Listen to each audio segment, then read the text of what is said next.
Hello there. Hi. Both of us are like, we have no voice. We're going to I sound know. very, very rusty. It's going to be great. Well, welcome to another rousing edition of the Broadway Fan Club podcast. I'm Heather. Lovely lady to my left, your right is Amber. I think I did it right this time. Ta-da! And it's been a weird week, but we're getting through it. The weather's been weird everywhere. I have been nonstop on the phone. I don't know why. I had one phone call. While I was on one phone call, I had 5 come in. It was great. And then Amber and I were sitting around talking about tonight's episode. I'm like, yeah, we'll just like catch up, like talk some news. We haven't had the opportunity tomorrow because we've had some incredible guests. And then I was like, oh, hey, Alan, do you want to come and talk about When Playwrights Kill that you just opened up in Boston? And Alan said, yeah! Yay! I'm here. You're here. Chomped all my mints, so I won't be smacking on mic. Did you OD on the pills? I only had three That's it. 3 pills of uncontrollable laughter. I love that. That's probably one of my favorite merch items. Yeah, it actually worked out just so well. And you're back in New York in the interim while the show is running on your dark today and tomorrow. Today it's an 8-show a week schedule, so it's we have a dark today and back on tomorrow for Tuesday. Well, you're not going back to Boston tomorrow, though, are you? No, I'm going back myself over the weekend. Okay. That's exciting, though. I'm so excited. Oh, getting all sorts of emails and phone calls while I'm in a studio, and I'm like, guys, you guys know this better. Anyways, so, well, welcome. We're going to talk about When Playwrights Kill because it's going phenomenally. But do you want to hop in and talk some like Broadway news? Because you guys, yeah. Okay, well, what do you want to talk about? Let's talk about some Broadway news. I mean, you've been a little bit of a busybody, but you happened to be on a red carpet or a yellow carpet last week. Oh, yes. The yellow carpet. I was on the yellow carpet with Sir Weber for the Cat's Jellicle Ball opening, and that was a wonderful who's who of like ballroom culture, queer culture. The amount of traffic we stopped as everyone was walking that yellow carpet, because there were some gorgeous women walking that carpet. And I also really love the nonchalant, hey, I'm going to take a selfie with you. Oh, by the way. Who was it? Who was photobombing that photo? Mr. Weber. I got photobombed by Andrew himself. I don't know if it was a bomb, if it's purposely taking the photo that he is your background. Well, I was with Mike Abrams, who is the host of the Wrong Cat Died podcast. Yes. So backstory on that is that as he posted a meme, he made a meme out of himself talking to a group of people, and this was like 2019, I want to say, 2018, 2019, and he said, Grisabella was the wrong Jellicle choice. Welcome to my TED Talk. And I said, The Wrong Cat Died. That's the name of your podcast you need to start on my fledgling podcast network that had just launched. And he goes, haha, I'll give you 10 episodes as a joke. And now 250 episodes later, he's invited to the yellow carpet to cover and get interviews, and a cast just loves him. So we were there, and the whole point was he purposely will not talk to Andrew Lloyd Webber, because once Andrew Lloyd Webber confirms whether or not Grisabella was the right choice, the podcast is over. So we purposely took that photo with him in the background and then went like this so he wouldn't come talk to us. It's like the Mike Wazowski, I'm watching you, always watching you. I'm watching you, Wazowski. Always watching you. You left Boston to go cover, went back to Boston. Bastion. Yeah. Pack the cat, have a yard. Pack the cat, have a yard. Pack the cat. You can pack the cat too. Pack the cat, have a yard. Yeah, we parked the car in Harvard Yard on Huntington Avenue. Yes, you do. Well, we're going to get some Broadway news going, but I want to hear a little bit more about WPK so people can get excited about it while they're starting to tune in. So you want to give them a little bit of intro, like a magic intro? Yeah, when Playwrights Kill. For those of you in the know, in 2019, Faye Dunaway was doing an out-of-town production at the Huntington Theater. That Faye Dunaway. Her 40-year hiatus from the stage was being broken. She was back on stage at the Huntington in Matthew Lombardo's play that he wrote called Tea at 5. It was a one-person show, and things did not go according to plan. She there were some attendance problems, some line memorization problems. She ended up being fired from the production for bad behavior and slapping one of the crew. This is all public information, by the way, which she has talked about. And so as a catharsis, Matthew Lombardo, the same playwright, wrote this show, When Playwrights Kill, which is now a comedic farce. I want to call it Noises Off meets Play That Goes Wrong. Yes. With a lot of heart and respect for Miss Dunaway and everything that happened during that time. Stacked cast with Beth Level playing the diva character. Matt Doyle is our playwright. Kevin Chamberlain from Disney's channel Jessie and so many other things. Kevin is our director character. Adam Heller is our producer character. Marissa Jarrett Winokur is our stage manager character, and Tomas Matos, who is in all the reviews being called the breakout star of this thing, is our prompter, because we do need somebody to prompt the diva her lines. Hijinks ensue.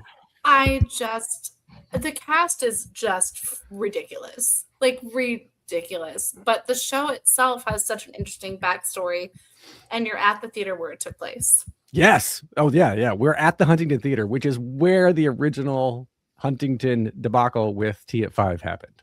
And so some of the crew of our show was crew on that Tea at 5. Oh, really? Yes. And I found some. That's cool. And they were like, "This is great. We're processing our trauma through this. This is wonderful." But were they like, "Yes, that actually happened. Scary," or they're like, "Oh." Yeah. Well, the craziest things that happens in Playwrights Kill, when Playwrights Kill, was things that actually happened during the rehearsal process of putting this up. So you can't make this stuff up, man. It's crazy.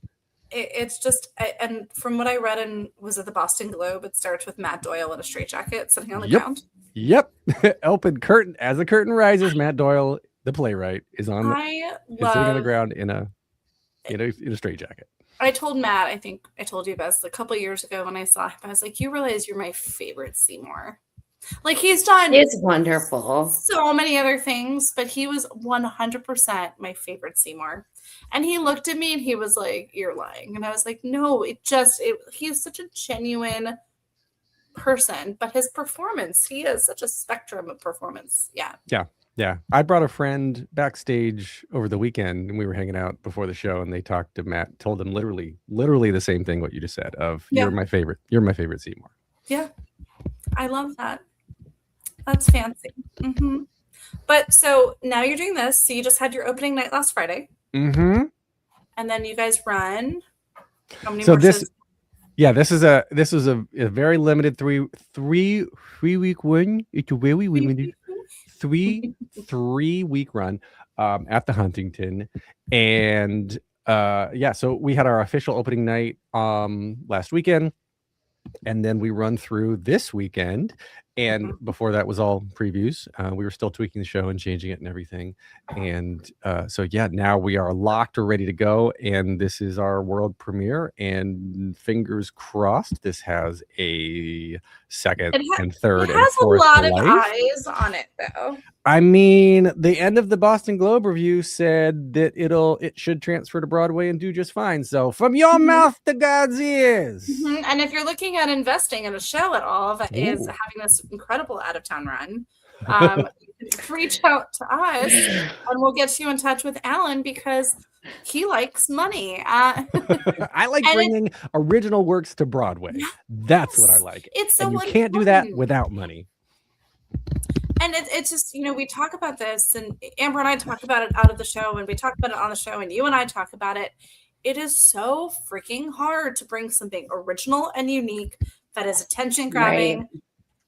And every review that's been popping up with Playwrights Kill is like, this is new, this is exciting. It's so rare to find a unique, creative, new piece of work that's going to make you laugh out loud just so hard.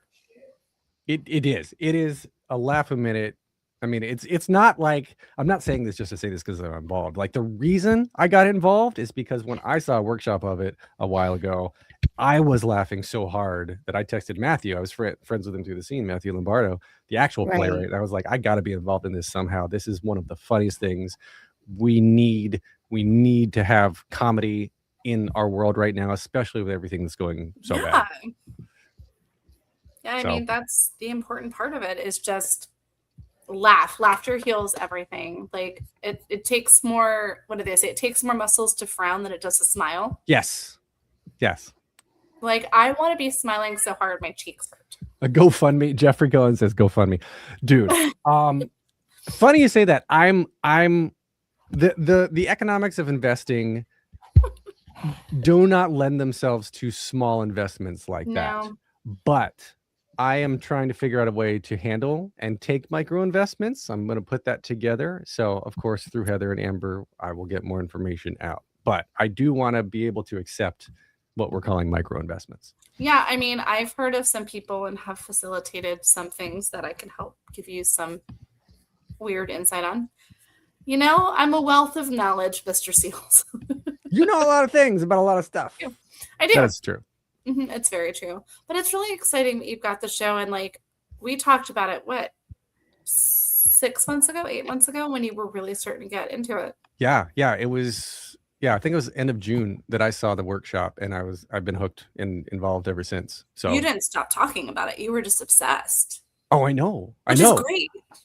Well, I'm hoping that just being as funny as it is, and it's a show for theater people, but you don't need to be a theater person to get it. Right. But it's like a 9 out of 10 if you're not a theater person, but it's a 10 out of 10. There's little jokes you'll get if you are a theater person. And so I was talking with somebody at the opening night party the other night who had never seen, a group of people they were friends of friends that had never seen a play in their life.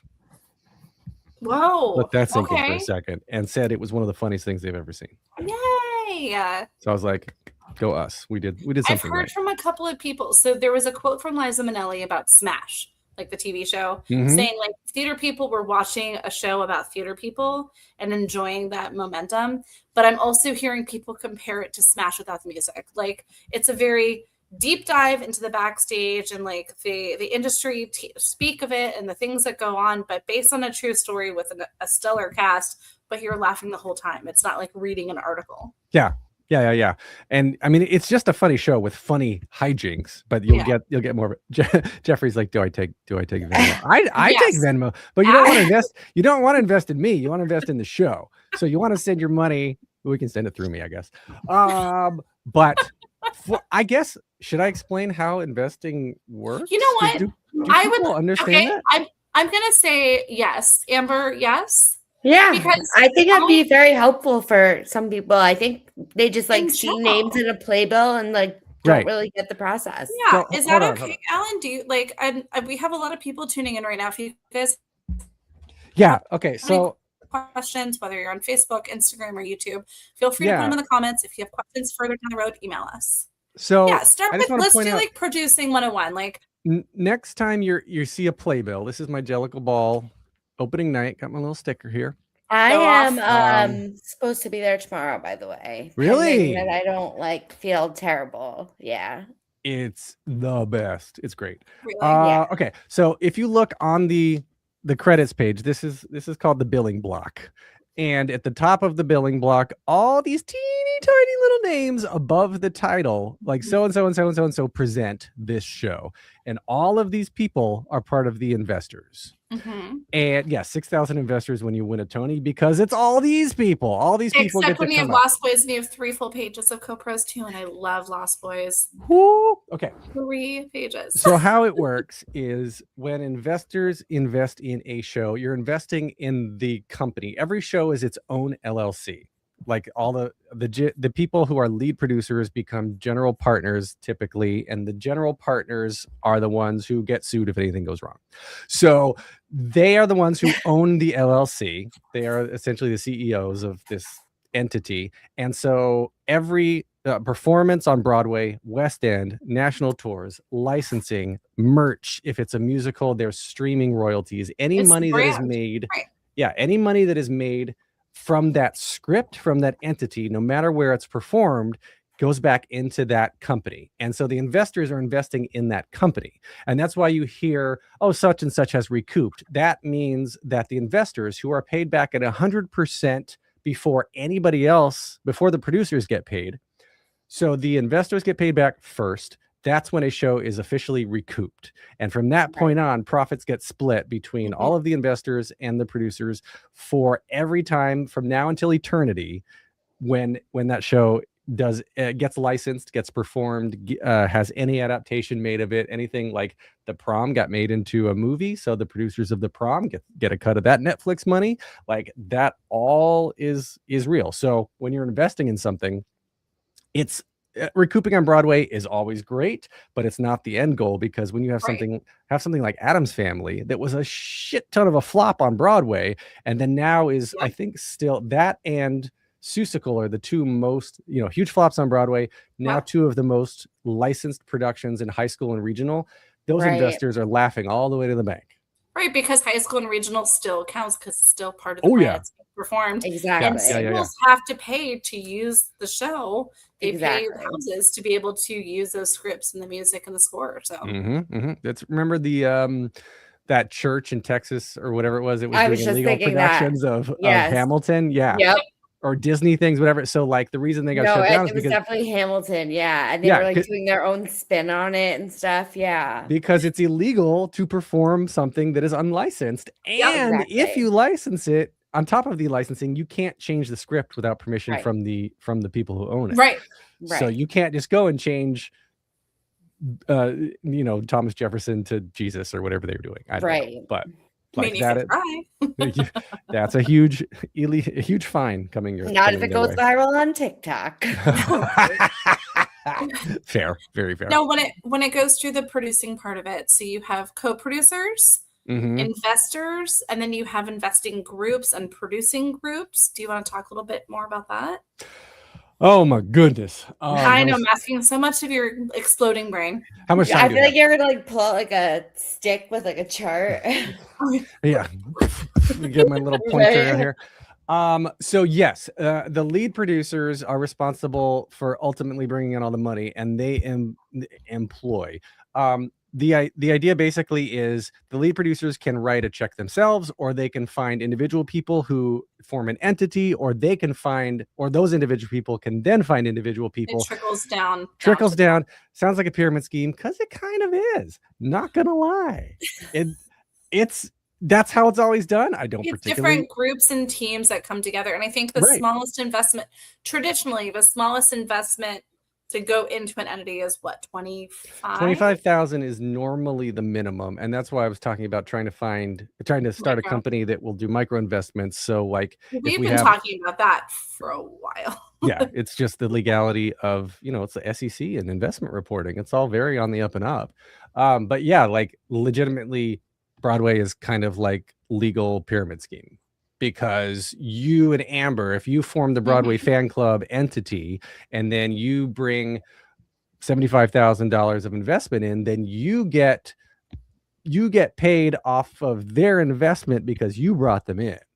Right. But then they get paid off of what we get, and we kind of trickle it down. Yeah. Yeah. So I mean, we have 9.2 million members as of now. So if everybody wanted to invest $1. Right. All it takes is, 3 people at 25 each, and you two are co-pros, the Broadway fan club co-producers. Right. Yeah. Love that. Now, it's been interesting because we were talking about Lost Boys and everything, but we've talked about this trend that seems to be more on the rise of celebrity investors and co-producers. What are your thoughts on that? I am all in support of it. I mean, if anyone, like if you're in a show and you believe in it, why not put your money there because you know more about it? But I learned through my whole process of being one of the lead producers on this is that the creative team, the designers and the cast especially, are kept so separated from the financials. So I think like there's a big learning curve that I don't think Broadway people even, they're in these big shows. They don't even know that it's an option for them to invest in their own show. Which is crazy. That is crazy. So like TV and film, it's you're like, TV and film is starting to be a thing. Right. And so, you know, I don't know why that's been so segregated like that. I think that there needs to be more transparency around it, and that's why I'm here. It's an education piece, and I think, you know, that's I think we've all talked about this. Like, it's, you kind of do it, you go through the motions, but not a lot of people know how to create something or know how to be involved in something, and it could be sitting right in front of them, but no one's like, hey, did you know that if you pick up this piece of paper and sign it, you'll actually make more money? Like, it's just, it's sad to like see or think that. But well, and I bring it up, so like Cats, you were just on the yellow carpet. Sure. Our dear friend Jim Abbott happens to be part of Origin Story, which is the origin story. They're all original Cats people that came together and created that entity to be producers on Jellicle Ball, and I thought that was really cool. Yeah. I mean, that's how it happens. And I know somebody else, another friend of mine who did the exact. I do. I have like 4. So 2 of them are here, and then this is another one. And then Jeffrey Cohen in the chat. He's my 5th friend. Yeah. So the yeah, I'm just reading his comment. Make more money with a flop. Yes. Yeah. I'll let the producers. Yeah. Yeah. But no, I know somebody else who did that with Cats too. They got a bunch of the original company together and like just formed a group, and you know, now they're enjoying whatever they're enjoying being a part of the process of bringing this to a whole new generation and a whole new group of people. Chris Levy, I have to share this. I'm not a friend, I'm a client. I'm not also a client. I'm also, wait, what is that? What is that hair club for, that old hair club for men advertisement? Yes, I'm not only a member, I'm the president. I'm not only the president, but I'm a client or whatever it was. Yeah. We're showing our age. Yeah, it's all right. Now you're going to Google this, real? Back on the, yes. Yeah, somebody, Amber, Google this for us. We need to figure out what this is. I'm not only a member, I'm also a client. I think that's what it is, isn't it? I think I'm not only the president of Hair Club for Men, I'm also a client. Amber, are you looking for it? Let's see. All right, all the dead air. I love it. I liked it so much, I bought the company. Is that what it was? I always felt like I'm not just no. Let's see. I cannot believe this is where we're at. Welcome to our lives and our brain fry everything. I'm not only the Hair Club president, but I'm also a client. Yeah, 1984 Hair Club for Men. Yeah. I'm not only the weird shit that we remember from our childhoods. Dude, I could sing you the entire Gummy Bears opening theme song. Gummy Bears, here and there and everything. DuckTales, Tailspin. Some of those things just suck. They had me audition for Beach Shazam, like the TV shows, Beach Shazam. Finish the lyrics, like every single show.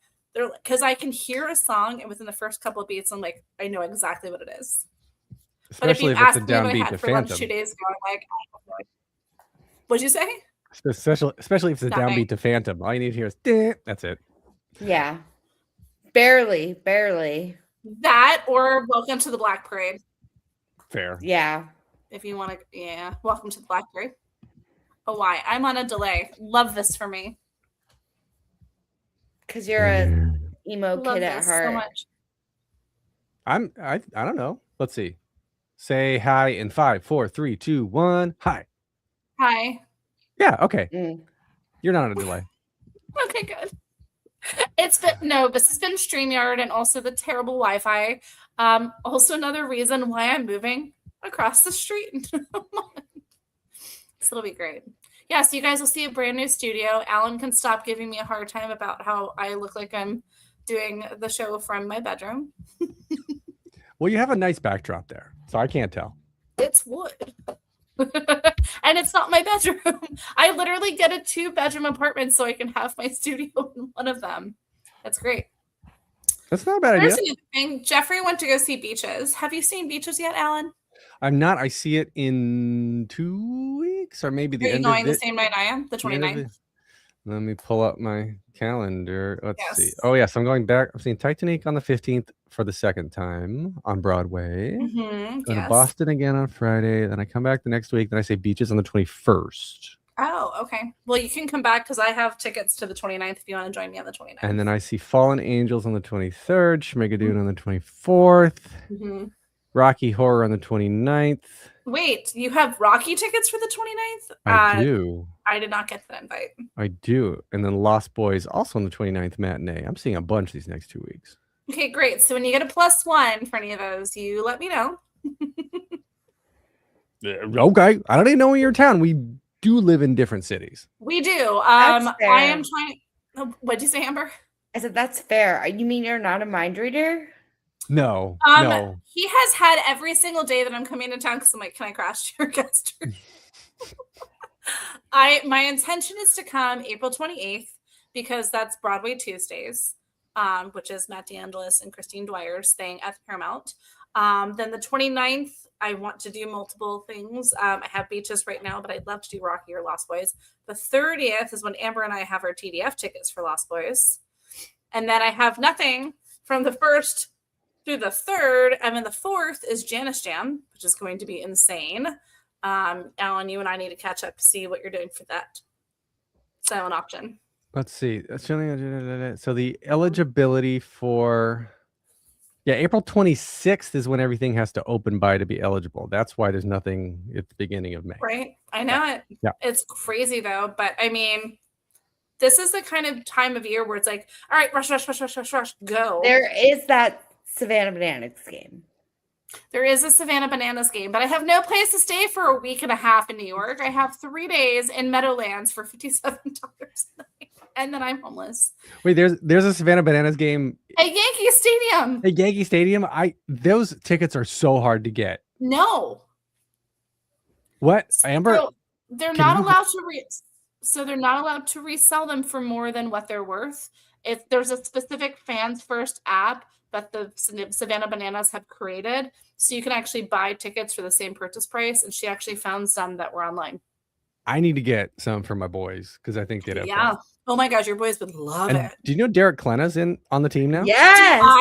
I broke the news. I had my whole video went viral on Instagram because I was watching everything, and dude, I was hanging out with a friend of his last night, a few weeks ago, not last night, the other night, and she was like, yeah, like Derek is on the team. I was like, no way. I literally just learned about the Savannah Bananas like 4 months ago. Did not know about them. Oh my God. Yeah. They're awesome. So, they're so cool. To be fair, I'm more of a Party Animals fan than a Bananas girl. I don't know about the Party Animals. Okay. So you've got the Banana Ball. Jessica Cole is the founder. You have a Savannah Bananas. You have the Party Animals. Do they play each other? They all play each other. They have the fire. So the Party Animals are known for they have mixology and they have a party atmosphere. And they have Farty, the party monkey or whatever. And then you have the firefighters, and they do fire tricks, and they have a Dalmatian as their little ambassador mascot. You now have the Loco Beach Coconuts, which has a luau vibe. You have the Indianapolis Clowns, which is based off of the original historical team. God, I'm forgetting one.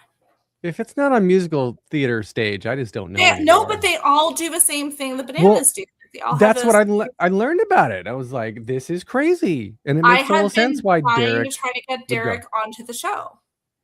All right. Well, I'll put in the request. Thanks. Because how do you not have Dimitri, who's now playing baseball? But also that's his original thing. He was originally a baseball player and transitioned into theater. Well, I support that. And now he's transitioned back and he can do both. I love someone who combines all their passions. Right. That's exactly. That's fair.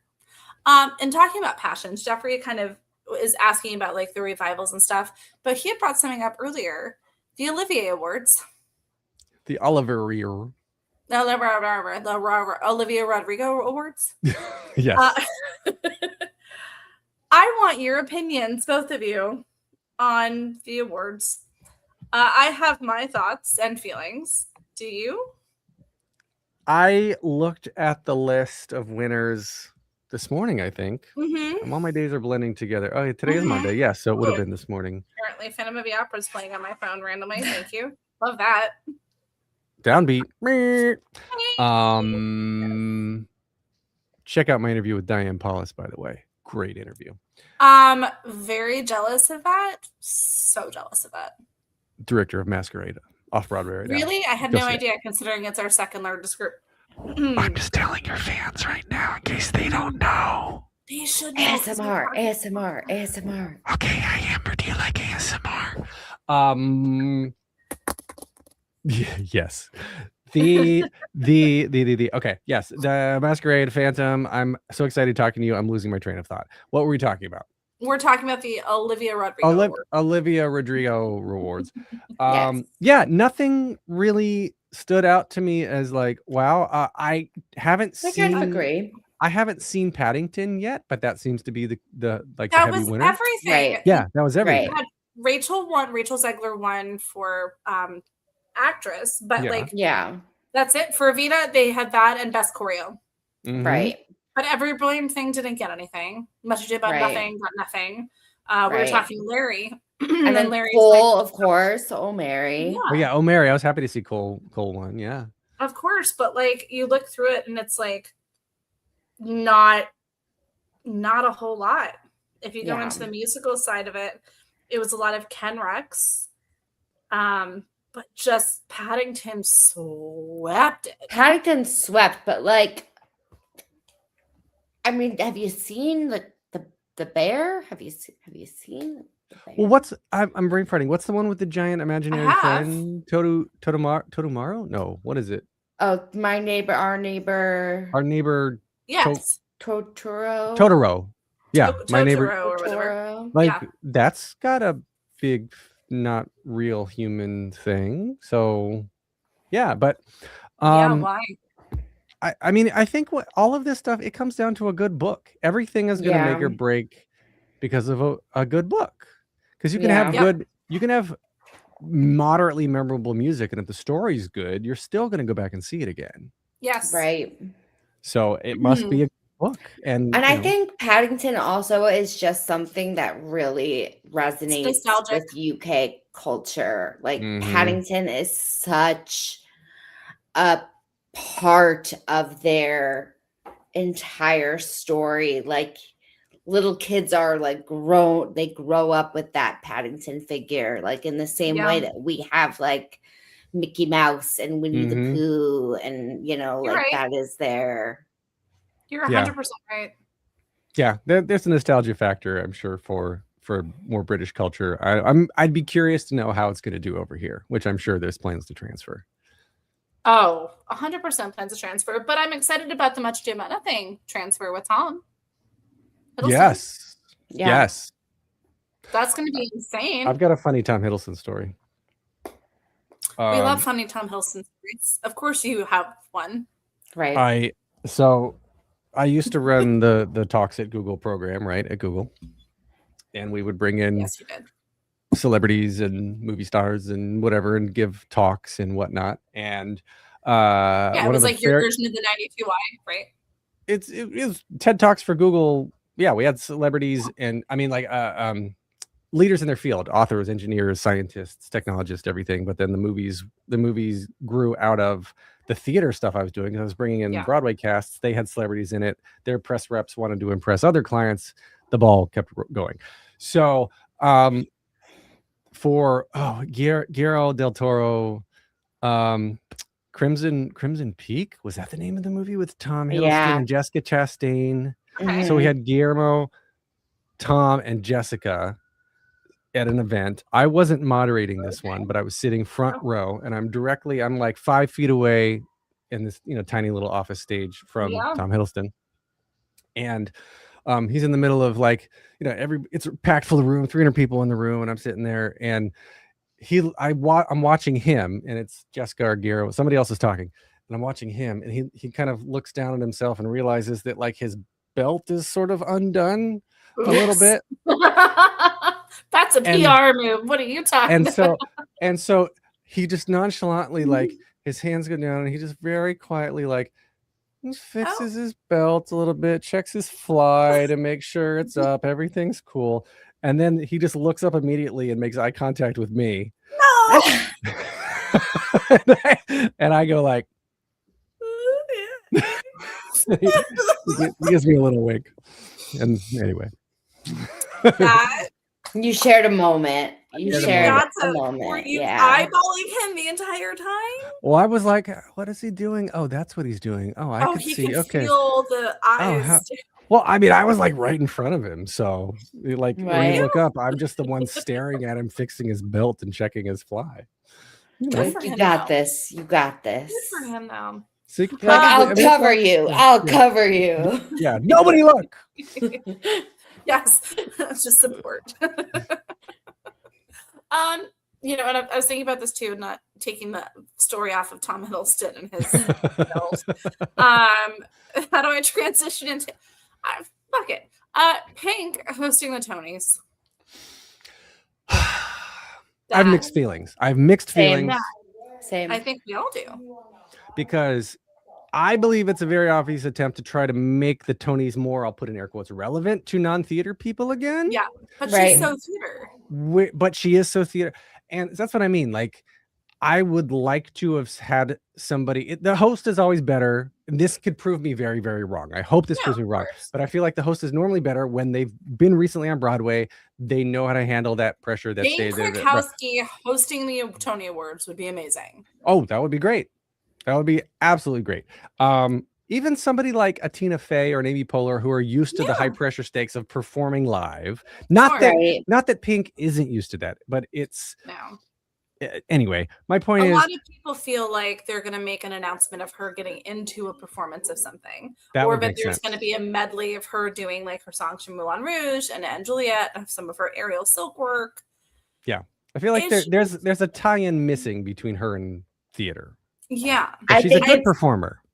I think it'll be like a production move to get her daughter in the door. Interesting. That's my. But where? Because like her daughter wants it so bad. She wants it so bad. But my thought was maybe. Oh, Mary.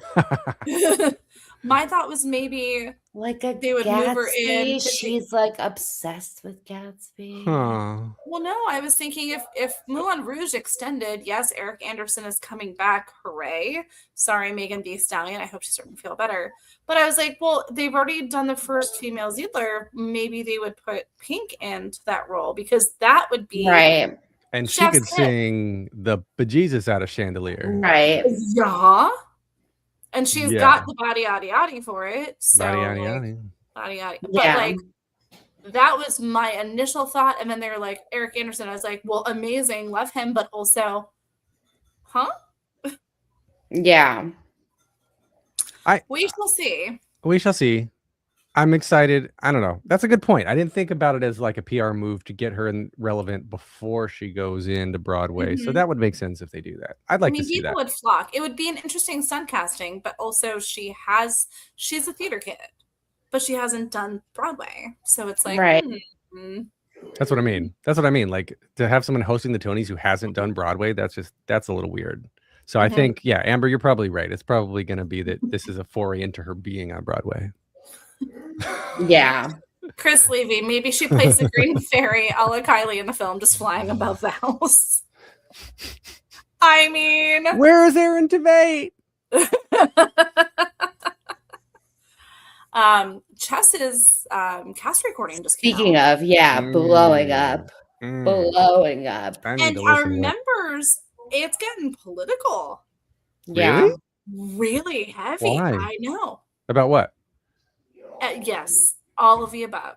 Russia, politics, how this story is talking about having a good book and Danny Strong having an incredible book, but like, whoa. Yeah. Well, just enjoy the music. It's a cast album. Right. It's not the whole show. Just enjoy the music. Well, I mean, yeah. But that's becoming, people are getting, and it's not just our group, it's all over Reddit and everything too. Mm-hmm. People are trying to find a way to pull politics into everything. And I'm like, please just leave it away from theater. Like, we can do our thing, but like, maybe not. That's why you need to see something like Playwrights Kill. When Playwrights Kill, it isn't politically charged. Do you have any of this other incredible merch that somehow magically appeared at the theater right before opening? I have. Yes, I do. I have the gummy bears. Yeah, and I'm not going to say why gummy bears are relevant. You got to go see the show. We got some stickers. My likes include Vicodin, witchcraft, and warm hugs. Mm-hmm. Little Olaf there for you. Well, that's taken directly from the script. I am well aware. So we got some magnets. Ask me about Brooke Remington. Brooke Remington is the name of our diva, played by Beth Level. Yes, and Chris Levy and Amber will tell you that you have to say it appropriately. And then, this is the actual bag itself. This tote bag is pretty cool. It's got the witchcraft. It came out really good. And has a zipper on top. It came out. It does have a zipper on top. And I'm going to eat gummy bears while I finish it. Because now I got them out. You had mints, you had gummy bears. I mean, you're having a snack delicious evening. I'm just having too much sugar, if you ask me. There's no such thing. But I'm going to give away some tickets. Oh, yeah. We'll absolutely do that. So do you want to set this up and we can post all the socials and the things and the stuff? Well, if you aren't already, follow Instagram. Follow Instagram. Go to Instagram, follow When Playwrights, because we got some funny things on there. Because you also don't want to say the word kill on Instagram. I don't even know if they would let us. No, probably not. But When Playwrights, so at When Playwrights, also don't forget Playwrights is with a W-R. Well, that's how you spell playwright. Yes, but a lot of people don't know that because playwright, to us, it makes sense. To people that are like, what's a playwright?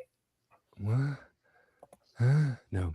But tomorrow specifically. So today is Monday, April 13th. Tomorrow, Tuesday, April 14th. We're giving away. I want to give away tickets. So put up that form there. We can fill out that form. Let me know if you're in the Boston area and you can make it to a 7 p.m. show at the Huntington Theater tomorrow night. Yes, BPN, so Broadway Podcast Network.fm/free tickets. Mm-hmm. BPN.fm/free tickets. Guys, there's no catch. If you want free tickets, sign up for free tickets. Yeah, literally. I know it's short notice. Literally but no do catch. it. Yes, if you're in the Boston area, we'll also post it to our main page. But come see a show. That's awesome. And it's extremely generous of Alan and the production to offer free tickets to all of our listeners. It's very cool. Very cool. If you want to learn more about the show, here is the really good website. Mm-hmm. Did you build that one, Alan? No, I did not. Our wonderful marketing team built that one. While you talk about it, I'm going to actually pull up the website so people can see that they can get a good general idea of the show directly from the page. Yeah. It's so good. It really is. It really is very good. We've had a couple people, even with the limited run, have come back multiple times already in the Boston area. Love that.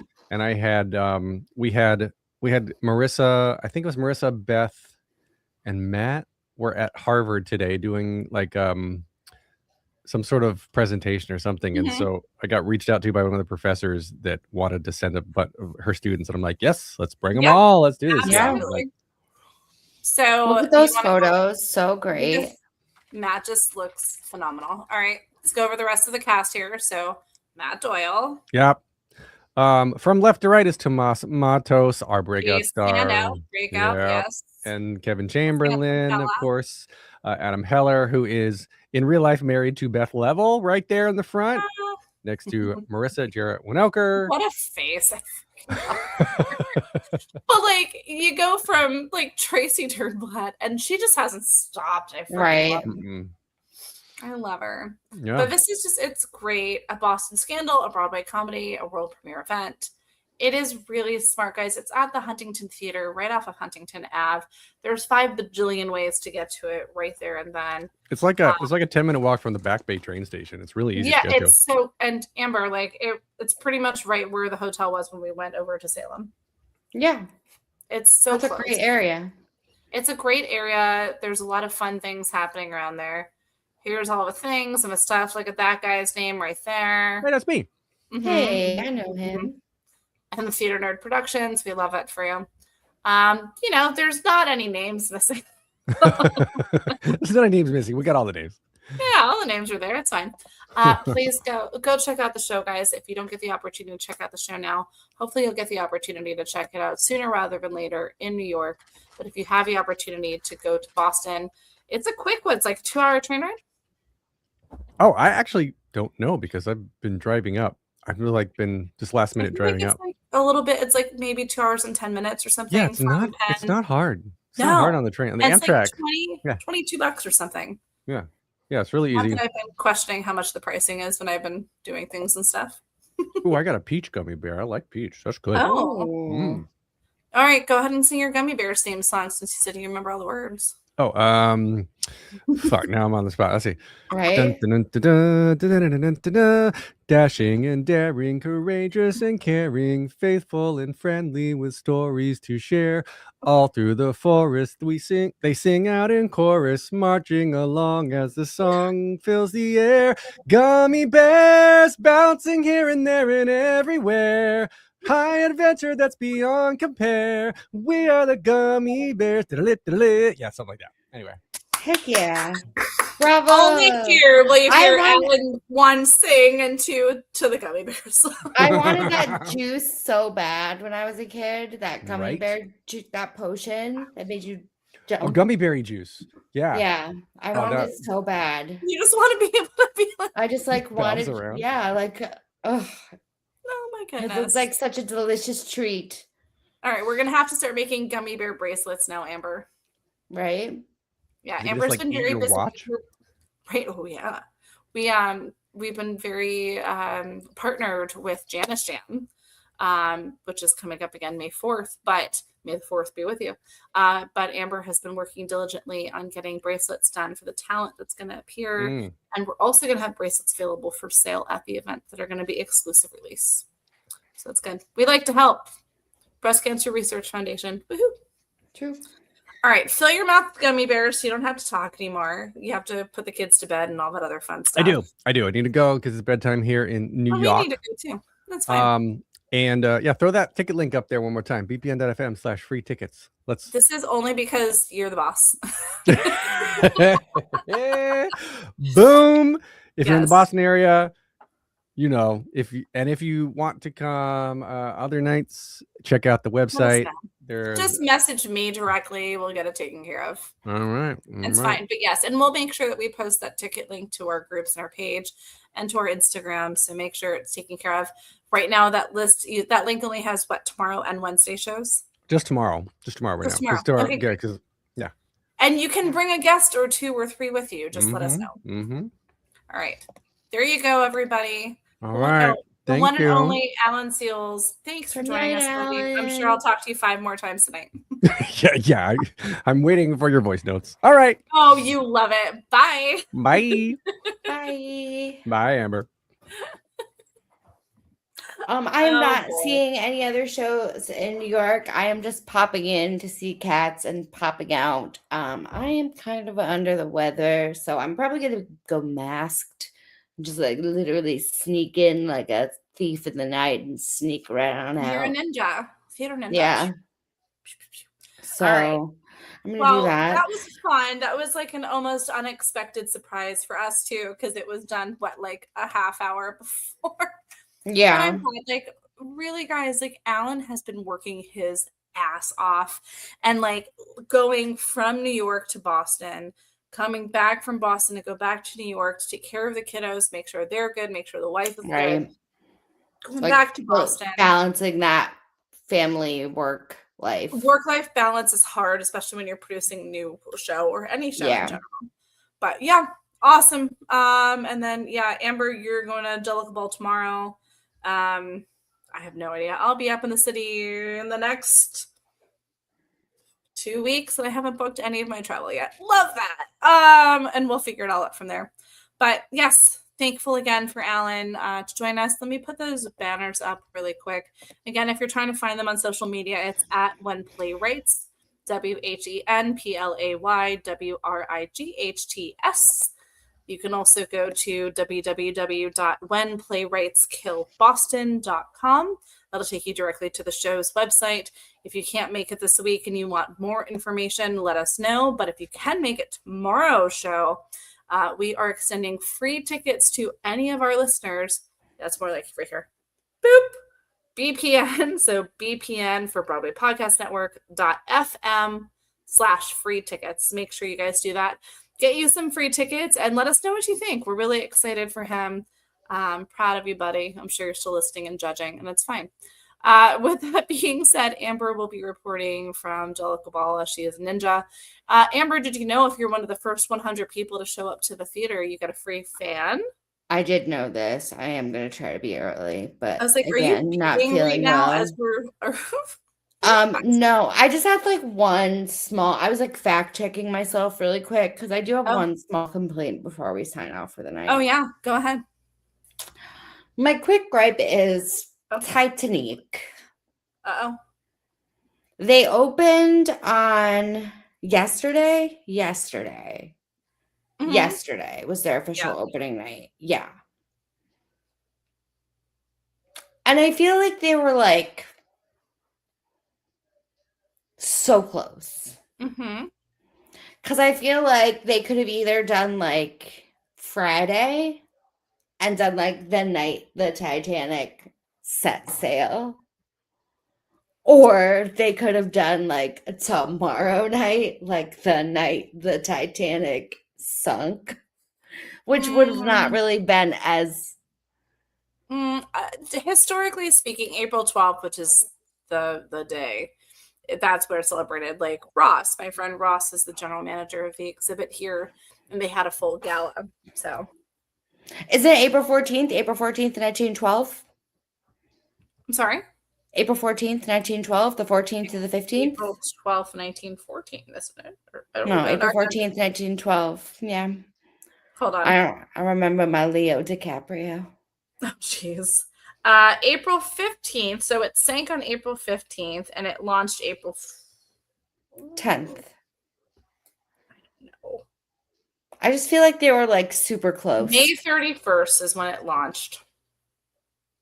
Okay. So I have no idea what my brain is telling me, but that's okay. Go see Titanic. I want to go see Titanic. Yeah, go see Titanic, but I feel like the marketing was like real close. Like they could have... Yeah, but do we want to celebrate when a bunch of people died? No, not really. I think that would have gotten more... Ugh. Yeah, for sure. More meh. For sure. So anyways... let me let you go and let everybody else go because I'm exhausted. Yeah, everybody stick around here. Yeah, oh, love that. I am not. It's just allergy. But yeah, I will see you guys along with Amber next Monday because when Broadway's dark, we keep that ghost light burning, baby.